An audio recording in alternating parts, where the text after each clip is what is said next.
He keeps on coming, no? Lagi ganito kapag summer. Anyway, Rainier Maga has joined the UP Fighting Maroons, and I'm sure that the UE community, I'm sure init sila, diba? Especially na Ray Remogat has left, Gani Stevens first, then Remogat pala, and then yung exodus ng UE volleyball players like sina Cassie Dongalio to UP, all to UP. Now going to basketball, Rainier Maga was touted as the next Ray Remogat, at least dun sa UE community, for those who are high on him. Parang ganun yung tingin nila na how his game will progress through the UAP years. For me, controversial move for sure.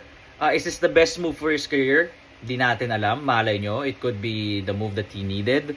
Pero I think may nabasa ako doon sa Facebook post niya na he also didn't want to leave, right? Baka yung inner circle niya nagsasabi sa kanya na, oh, you should do this, blah, blah, blah. But either way, what will UP get in Rainier Maga? This is a great scoring guard, can facilitate sometimes, and he could definitely help them out, especially mawawala na yung mga NU boys by the time he arrives. So his skill set with the players leaving by season 89 is perfect for UP, and he will have 2 playing years. For UP, you guys get to prepare for the post-NU boys era, kasi wala na sina Alarcon by that time, Abadiano, Felicilda. So this is just them really just preparing for the future. Congrats to UP, pero for UE, masakit.